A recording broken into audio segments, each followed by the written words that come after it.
So Donald Trump people are absolutely getting booed today in DC. We got to watch it together, and let's jump right in.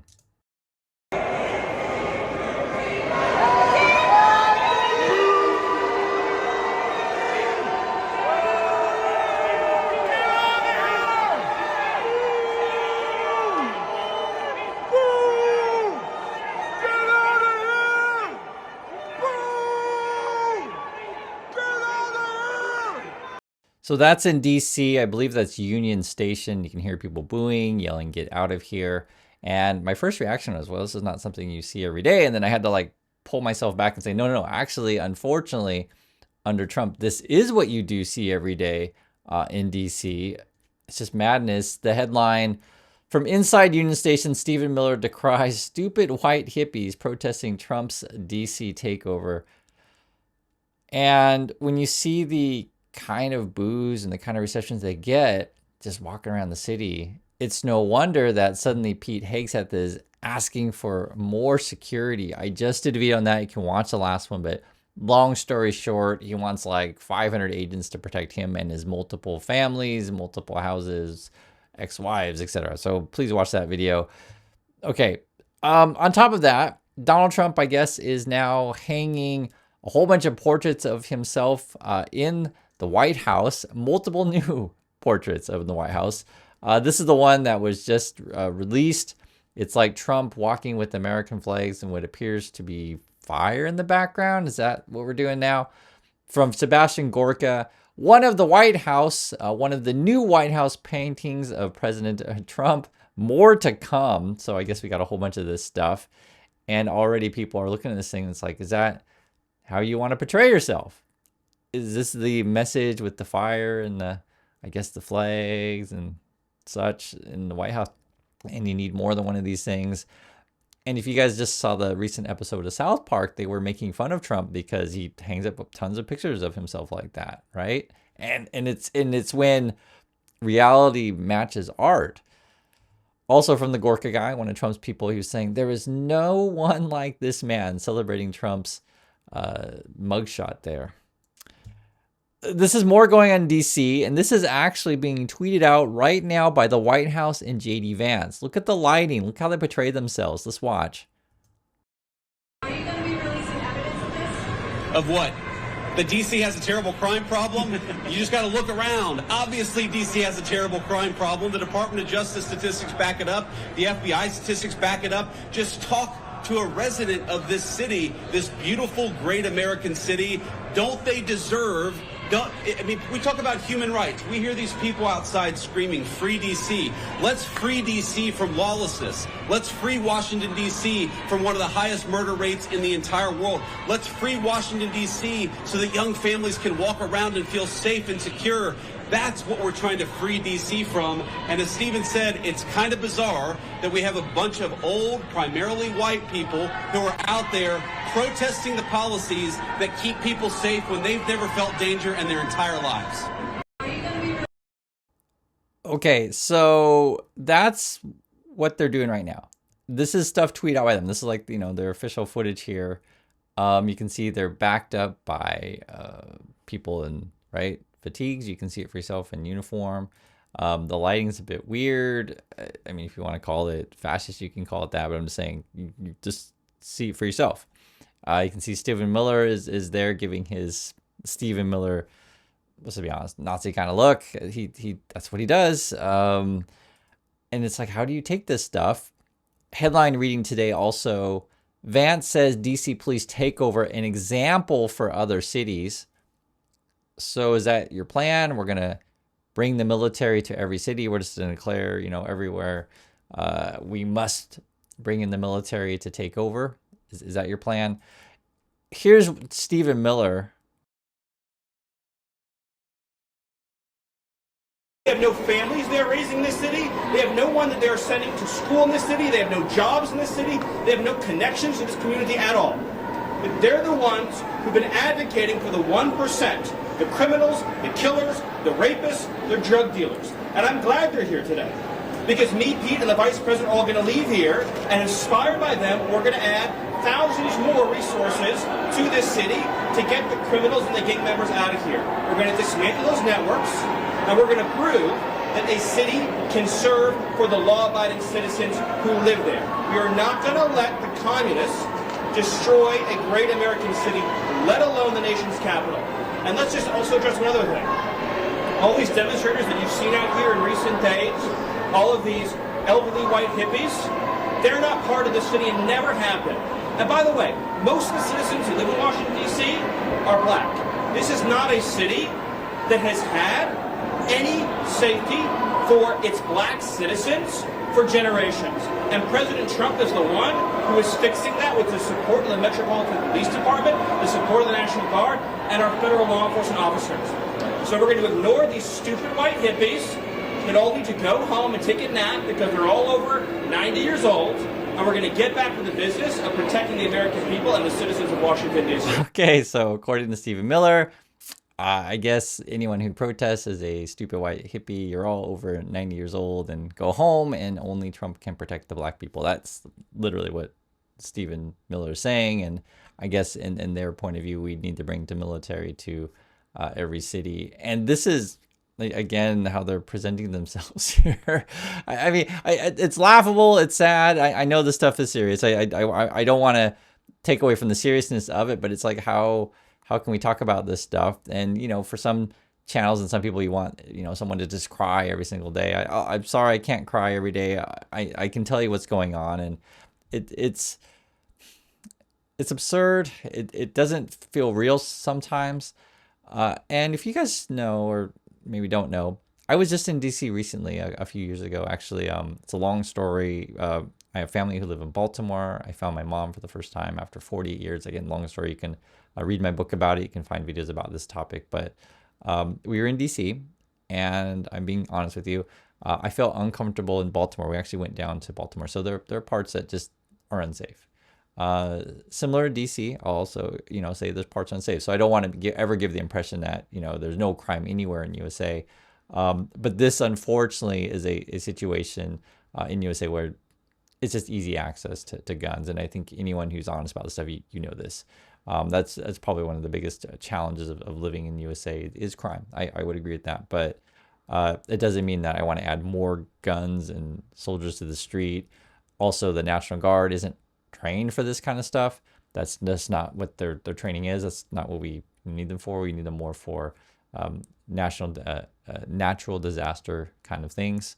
For the Trump people, they want to look like this, right? You can see they're all in the shadows, etc., and want to show power and bring the military back behind them, and then threaten to try to take over every city. If you ask local DC people, and this is in the Washington Post today, it says about 8 in 10 Washingtonians oppose Trump's taking control of DC's police and federal troops patrolling the streets. I showed you guys a video before of the delivery driver being arrested. I think it was like 6, you know, masked dudes who won't tell you what agency they're from. And DC is a very educated city, actually, in the U.S. There's a lot of people who work for the government, of course, and they know what's going on. They're plugged in. It's a political city. Yes, it is also, you could say a lot of black residents live in the city. Absolutely, right? And I just mentioned that situation in DC is because people know what's going on, right? So everyone has a phone these days. I understand that the restaurant industry, I guess, is collapsing at the moment. Just, it's not, people don't feel safe going outside. Like, do you have to show your papers everywhere that you go? And, you know, I know that the people who like this whole Trumpy stuff, there's a very high chance none of them ever, you know, been to any of these blue states or, you know, been to DC, these kind of things. And they're just kind of watching from far. That's why I said I've been these places. I have family who lives in the area, so I know very well this stuff. Also, if you take a look at this is part of Washington Post. They released a survey. Shares of Washingtonians saying crime is at least, quote, very serious problem and is sharply down from the spring of 25 and 24. So, yeah, this is the data that we have right now. So this isn't just a one-time thing, but people who say it's, you know, very serious, it's at 31. Moderately serious, people saying 41% are saying that. So you can see what people are saying. Not serious at all, 28%. So in this situation, you can see it. The majority actually do say crime is a problem. So I'm not disagreeing that crime can be a problem. It just doesn't mean you need to bring in the military. I don't think you should. What about turning DC into a state? 72% think that. So instead of federalizing, letting Trump use the military to overthrow this stuff and take over everything, just turn it into a state. These are some also interesting questions of like, okay, so if we can agree at least that there is a crime problem. So again, I want to be honest about this stuff. What sort of solutions could you do? So here it says, most DC residents say Trump's actions and federal government permanently taking over DC. Police would not reduce violent crime. And so what are some of the things you could do to reduce violent crime? So one, increase funding to build economic opportunities in poor neighborhoods with higher crime, right? So that would be one way. Two, stricter national gun laws, right? So create more opportunities for people, right? Economically, like have a good economy, figure out ways to revitalize the city, jobs, right? And I think everybody wants that. It doesn't matter which city you live in America. Have an economy that makes sense for regular people, jobs. For me, I'm always talking about healthcare costs or transportation, these kind of things. It's, you can talk about reducing costs. You can also talk about helping people with jobs. Another one, increasing the number of DC police officers patrolling communities. And again, this would be different from the military. I actually have a friend who works in Massachusetts. He's a police officer. I've had him on the channel before. We talked about it. Maybe I should invite him on again. But the basic gist of it is when we talked is a good police force is part of the community. Like you're literally just part of the community. You're familiar with everyone. You're not like an enemy to community. You're not just there to arrest people. You're there just to be part of the community. My friend actually, he complains that sometimes locals use him too much as being like a repair person, a handyman, get this, get that. So the police isn't necessarily supposed to be your big buddy that you call to do chores for you. Because seriously, some people do treat the police like that. And I didn't know that until I talked to my friend. But point being though, if people see you regularly around the community and you're seen as just, someone who represents safety and friendliness and as part of the community, it has a very different feel. I give you an example, and I know I always say it all the time, for those of you who travel, you'll know every country has a different feel to their police force.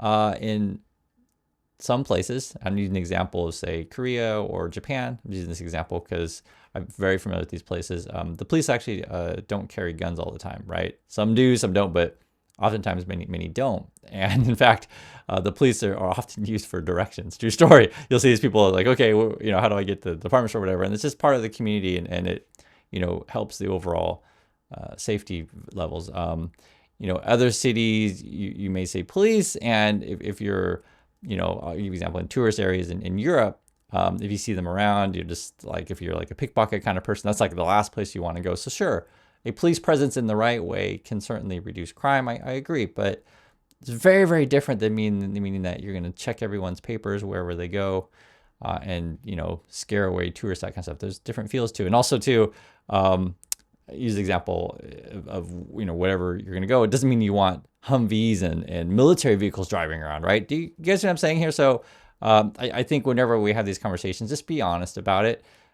Because certainly there's going to be people out there who, are going to criticize police or military in any, way. But I always want to just say, when you talk about this stuff, you're talking about your fellow Americans, your fellow citizens, and this sort of why we need to bring the tone of violence down, and bring the tone of rhetoric down, right? These kind of things. And I'm giving you guys some things, and it's good to read through these kind of surveys. What's more, it says here, having outreach workers try to resolve disputes between residents who might use guns. Sure. Again, you're spending on prevention, not necessarily just on arrests, etc. Right? Prevent a problem before it happens. Increasing punishments for teenagers convicted of crime. So 46% can say that. I'd have to look at the numbers on that one, but I can see that, right? If it turns out you have a bunch of, and this is where it gets tricky, right? Because 18 above 18 you're when you're adult, under you're minor, and laws enforcement may be different. I think a lot of countries have these kind of things. So essentially, if it is true that you have these effectively gangs of high school students around mugging people or whatever, you got to figure out ways. Okay, how can we make that work? And that gets into how do you deal with juvenile delinquency? I'll say this for any of these kind of things, I'll defer to an expert in that particular topic. And I don't necessarily have to, bring in my own personal politics or stuff like that. And I think that's something that is also currently wrong with the Trump people, is they think they're experts on everything, ignore real experts who are in that field. And there's any number of reasons, regarding the juvenile delinquency thing. And if you guys are experts in this stuff, please let me know. But, and the question would be, does, increasing penalties, would that alleviate the problem? But you could go back to, say, the top ones on this list is where more like, hey, no, what if we, promote economic opportunities for people? Or say, for example, what if we make, better schools? Wouldn't that help the problem? Yeah, it's not crazy. And then, towards the bottom of the list, are reducing violent crime, is, having Trump take over and federalize everything. So that's what's going on. Just wanted to share some thoughts on it. I want to hear yours. And I'll catch you all in the next video.